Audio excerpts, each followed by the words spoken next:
Part 1. Life was good. No, scratch that. Life was perfect. I was 34, married to Emma, the woman who had somehow managed to make me believe in things like soulmates and destiny.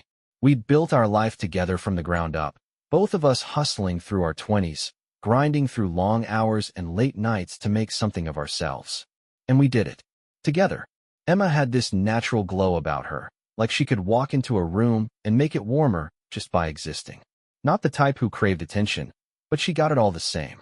Beautiful without effort, with soft waves of chestnut hair that framed her face and eyes that seemed to hold kindness in their depths. She laughed easily and fully, like someone who genuinely enjoyed life. And I loved her for it. We'd been married for 8 years. 8 good years, filled with laughter, passion, and that comfortable familiarity that feels like the best kind of addiction. We'd met in college, me, a computer science major with too much caffeine in my veins and not enough sleep in my life. Her, an art student with a knack for interior design and the talent to turn her passion into a successful career. She was everything I wasn't, spontaneous, creative, full of color. Where I saw life as problems to be solved, she saw it as something to be painted, crafted, designed. I co-founded a software consultancy firm with my best friend Jack straight out of college. We were two broke guys with an idea and an unhealthy disregard for things like regular sleep schedules. But it worked. A few lucky breaks, a couple of big contracts, and suddenly, we weren't just making ends meet. We were thriving. Jack was more than just a business partner. He was family. We'd been inseparable since high school, bonding over a shared love of video games, bad jokes, and a general disdain for authority. If there was a code for brotherhood, Jack and I had cracked it. He was the best man at my wedding, my go-to guy for everything from business decisions to life advice. Weekends were sacred. Emma and I had this ritual where we'd spend our Saturdays lazing around the house, making big breakfasts that left the kitchen a mess, but the air thick with the smell of pancakes and bacon. We'd drink coffee on the porch, talking about everything and nothing. Sometimes Jack would join us, and we'd grill out in the backyard, swapping stories and cracking jokes until the sun dipped below the horizon. The house itself was a testament to everything we'd built. 2 stories, brick with a wraparound porch that Emma insisted on when we were house hunting. It had this cozy charm that made you want to stay. Emma had turned it into something straight out of a magazine, her designer touch evident in every room. Paintings she'd picked up from local artists adorned the walls, and the furniture was all sleek lines and warm tones. She'd made it a home. Our home. Her career was flourishing. Emma had started her own interior design business and built a solid reputation for herself. Watching her transform a space was like witnessing magic. What she could do with a room was nothing short of art. Her clients adored her, and her business had grown faster than either of us expected. I was proud of her, not just for her success, but for her drive, her passion, her determination to make something of herself. My own business was doing well, too. Jack and I had landed a couple of lucrative contracts that pushed us into a new tax bracket, the kind that made you realize you could finally buy the steak instead of the burger without feeling guilty. We'd worked hard for it, and now we were reaping the rewards. Vacations were another perk of our success. Emma and I made a point of getting away at least once a year, whether it was a beach resort in Hawaii or a cabin tucked away in the Colorado mountains. We'd spend days hiking, lounging, just enjoying each other's company without the distractions of work or everyday life. It wasn't just the big things that made our life good, though. It was the little moments. Movie nights curled up on the couch with popcorn and a stack of bad horror films. The way she'd dance around the kitchen when a song she loved came on. Lazy Sundays spent in bed, wrapped up in each other and too comfortable to care about anything else. We had friends, good ones. Jack, obviously, was always around. He'd become such a fixture in our lives that Emma used to joke about setting up a guest room just for him. And there were others, couples we'd met through work or mutual friends, the kind of people who felt like family even if they weren't. Emma's parents adored me, which was a miracle considering her dad was one of those old-school types who measured a man's worth by his handshake and his work ethic. But I'd won him over, slowly but surely. He'd pull me aside during family gatherings to talk about stocks and sports, like I was some kind of protege. Her mom was easier to please, a sweet woman who seemed genuinely thrilled that her daughter had found someone who treated her well. We were happy. Not the kind of manufactured happiness you see in commercials, but real, flawed, messy happiness. Arguments were rare, and when they happened, they were over things so small they were almost laughable in hindsight. I felt lucky, like I'd found something precious in a world full of cheap imitations. And I wasn't about to take it for granted. If life was a game, I'd won. I had the beautiful wife, the successful business, the perfect house. Everything felt right. Everything felt solid. I was too busy enjoying the good life to realize how fragile it all was. Part 2. It started small. Subtle. The kind of changes you shrug off because who the hell wants to be the paranoid husband? Emma was just distracted, preoccupied. She'd be on her phone more than usual, as glued to the screen as if the latest viral meme was the most important thing in the world. I didn't think much of it at first. Work had been busy for her. She'd landed a new client, a big one, apparently, and she was putting in late nights to perfect some high-profile office renovation. When she started spending entire weekends at her studio, I was proud of her. My wife was successful, ambitious, the kind of woman who didn't just meet challenges, she conquered them. But then, something shifted. Conversations felt forced. She wasn't mean or rude, just absent. Like her mind was always 2 steps away from wherever we were. Sometimes I'd be talking to her, rambling about something Jack and I had discussed at work, and I'd catch her staring past me, nodding along to words she clearly hadn't heard. "Sorry, babe. What were you saying?" she'd ask, her voice so casual it made me feel like I was overreacting. And maybe I was. Maybe I was just reading too much into it. But then came the nights out. Emma had always been social, but suddenly, she had plans almost every other evening. Networking events, client dinners, girls' nights that seemed to stretch into the early hours of the morning. When I'd ask her how things went, she'd shrug and mumble something vague before heading straight for the shower. I tried not to let it get to me. After all, we were both busy, right? I'd had my fair share of late nights with Jack working on some big contract or chasing down a client's last-minute changes. It was just her turn to grind. Except, it didn't feel that way. Once, I came home from work earlier than usual, hoping to surprise her with takeout from her favorite Thai place. But the house was empty, her car gone. When she finally rolled in around midnight, she reeked of tequila and perfume I didn't recognize. Her hair was a mess, her smile too bright, too forced. "Where were you?" I asked, trying to sound casual but feeling the tension coil tight in my chest. "Out with the girls," she slurred, kicking her shoes off and stumbling toward the stairs. "We went dancing." God, I needed that. Dancing? I echoed, because it was so out of character for her. Emma loved cozy dinners, quiet nights with a good book. She wasn't the dancing till dawn type. She laughed, the sound brittle and sharp. "I can dance, you know. Just because I'm married doesn't mean I'm dead." The comment stung more than I wanted to admit. Still, I brushed it off. Everyone needed to blow off steam now and then. Maybe she was just trying to break free from the monotony of work. Maybe she was trying to find something exciting outside of her everyday grind. I couldn't blame her for that. But then, the phone calls started. Or rather, the lack of them. Emma had always been good about checking in. A quick text during the day, a call if she was running late. But now? Radio silence. I'd text her asking when she'd be home, and hours would pass before she'd reply with something short and dismissive. "Busy. Can't talk. Later. Meeting."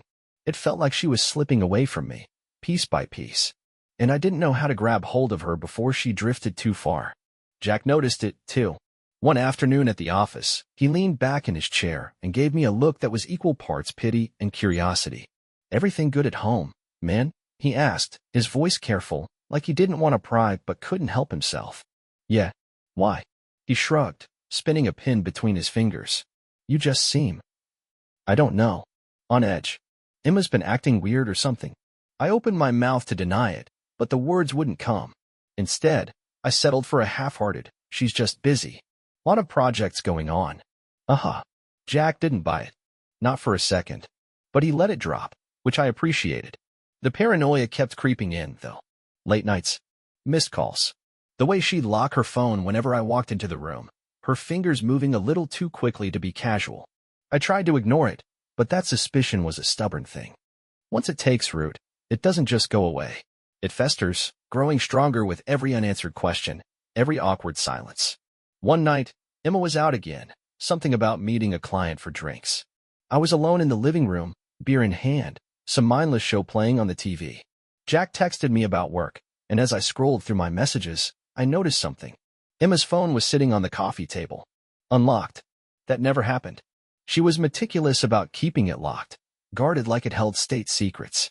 I hesitated, feeling like a complete asshole for even considering it. But the temptation was too strong. I picked it up, my thumb hovering over the screen, ready to swipe through her messages or her photos or whatever I could find. But then the screen went dark. Locked again. Like the damn thing was mocking me. I set it back down, heart pounding, guilt swirling with suspicion. I was losing her. And I didn't know why. Part 3. The truth hit me like a freight train, unstoppable and brutal. It all unraveled in the span of one afternoon, my entire life ripped apart with the kind of efficiency that leaves you gasping for air. It started with a business meeting. Just another Monday, nothing special. I was supposed to meet with a potential investor named Carter. The meeting was scheduled for 3 in the afternoon at some overpriced steakhouse downtown. I remember grumbling to Jack about it, something about how I'd rather be tearing apart code than making small talk over a plate of dry-aged beef. Jack, of course, laughed. You're the brains, I'm the charm. Just smile and let me do the talking. But something was off that morning. Emma was up and out of the house before I even poured my first cup of coffee. No goodbye, no explanation, just the sound of her car peeling out of the driveway. I tried to ignore the sinking feeling in my gut. We hadn't fought recently. Hell, we'd barely spoken. The disconnect had grown so wide it felt like yelling across a canyon. The meeting dragged on. Carter was the kind of guy who loved the sound of his own voice, a slick-talking businessman with all the personality of a mannequin. I spent most of the lunch staring at my phone, pretending to check emails but really just hoping for some message from Emma. Something to prove I was imagining all the distance. I got something, all right. But not from Emma. It was Jack. Just a simple text. We need to talk. Now. I excused myself from the table, muttering something about a client emergency, and stepped outside. The sun felt too bright, too hot. My pulse was already thundering before I even hit the call button. Jack? What's going on? There was a pause, long enough to twist my nerves into something painful. I messed up, man. His voice sounded wrecked, like someone who hadn't slept in days. I messed up bad. What are you talking about? Emma. It's shit. You deserve to know. The ground beneath me seemed to sway, a sickening, disorienting lurch. Know what? Another pause, then the confession came tumbling out like a broken dam. Jack admitted he'd been spending time with her. That they'd met up a few times, conversations that crossed boundaries, long talks, sharing things that were meant for me. Emotional cheating, maybe more. I wanted to break the phone in my hand. Wanted to hurl it into the street and watch a passing car crush it to pieces. But anger was tangled with something worse, betrayal, pure and jagged. Jack's voice cracked. I tried to cut it off.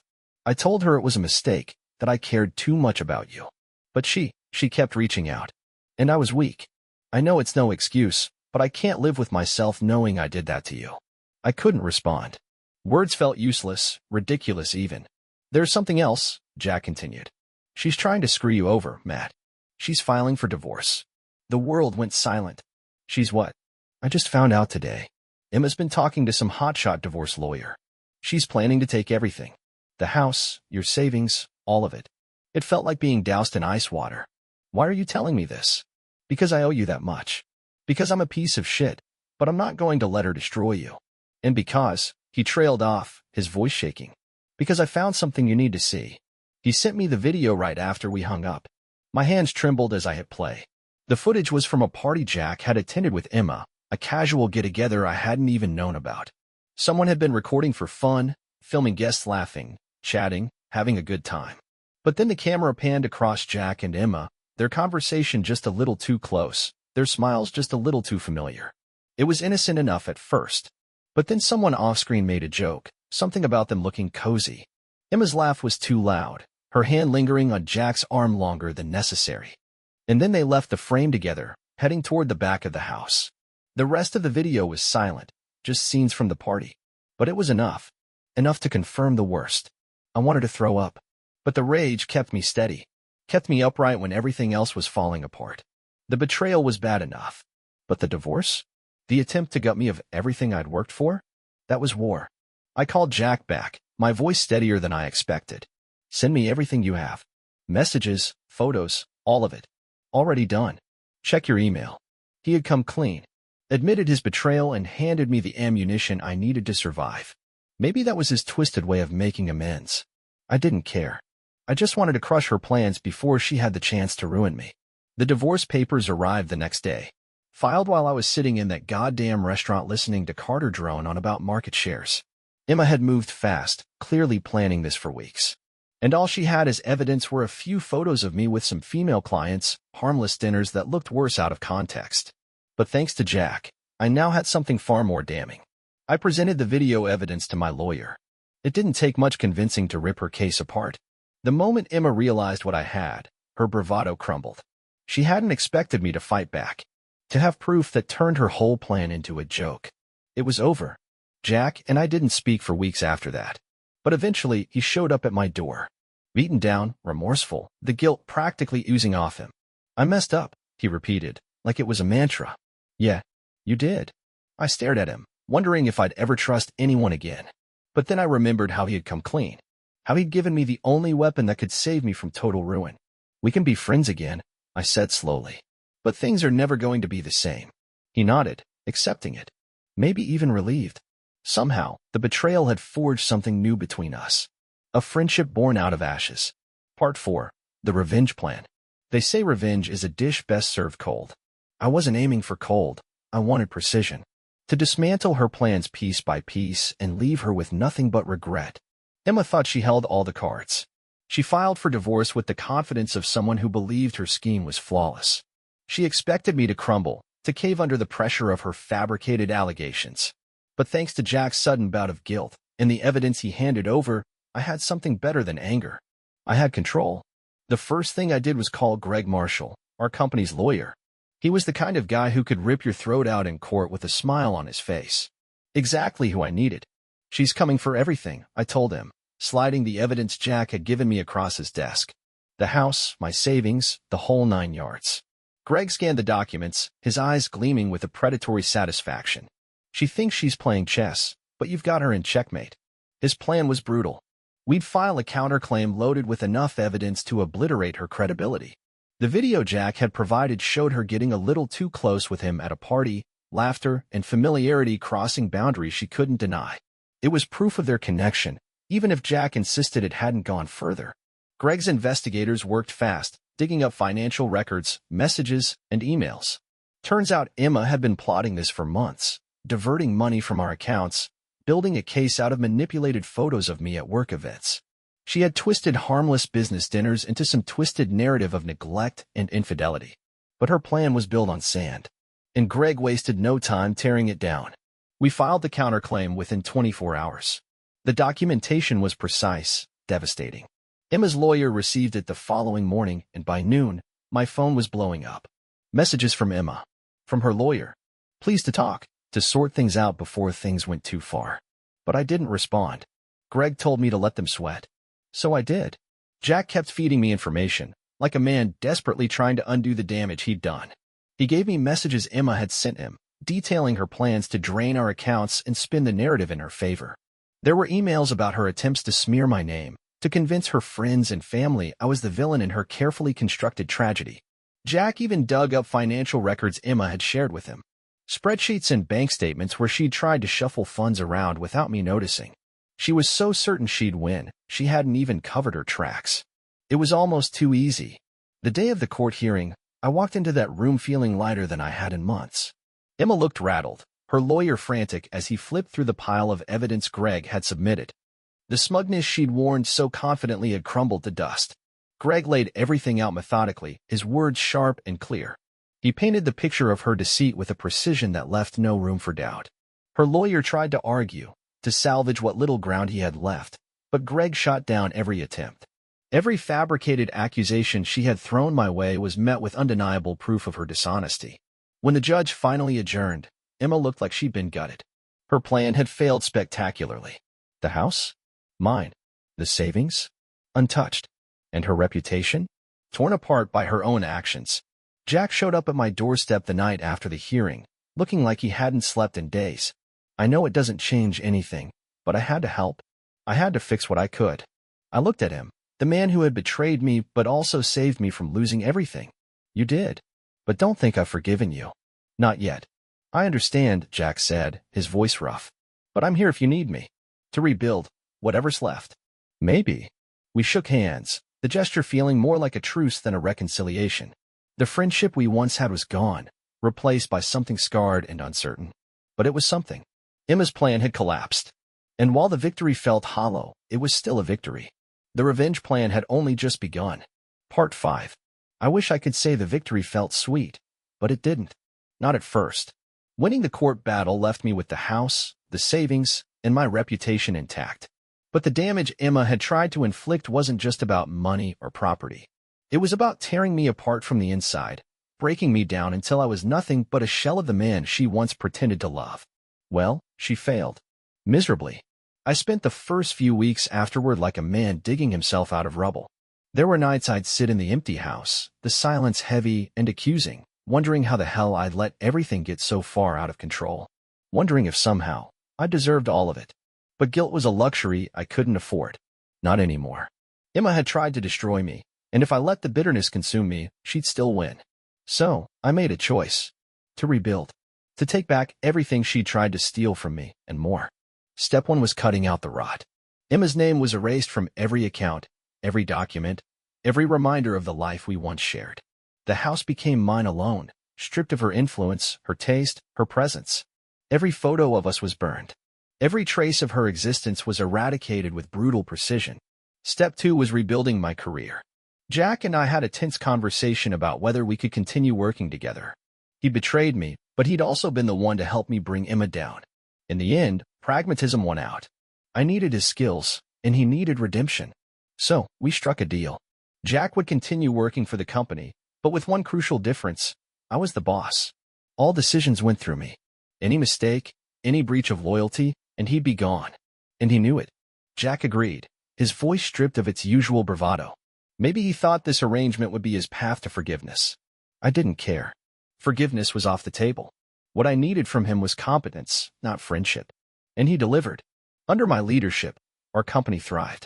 New clients poured in, impressed by our resilience, our ability to bounce back from the chaos Emma had tried to create. The irony of it all? Her attempts to ruin me only made me stronger. Step 3 was revenge. Not against Emma. She was already a wreck, living with her parents, her reputation in shambles, the lawyer fees burying her under debt. That was justice enough. No, the revenge I wanted was against the weakness I'd allowed myself to sink into. The complacency. The stupidity of trusting someone who clearly didn't deserve it. So, I built myself back up. I hit the gym harder than I ever had before, transforming my anger into strength. I invested in myself, read more, learned more, expanded my skill set until I became someone sharper, tougher, untouchable. People noticed. Old friends who had distanced themselves during the fallout reached out, curious about the transformation. Business partners praised my newfound ruthlessness, my refusal to accept anything less than the best. Jack kept trying to earn back my trust. But I wasn't interested in friendship. I kept him close because he was useful, nothing more. The man who had once been like a brother was now nothing but a business partner, a tool to be used when needed. And I made sure he understood that. Emma tried reaching out a few times. Pathetic little messages asking if we could talk or work things out. I ignored every single one. As far as I was concerned, she was dead. Her attempts to claw her way back into my life only proved how far she had fallen. The last time she tried to contact me, I sent her a single response: "You lost." That was all. I blocked her number and never looked back. Months passed.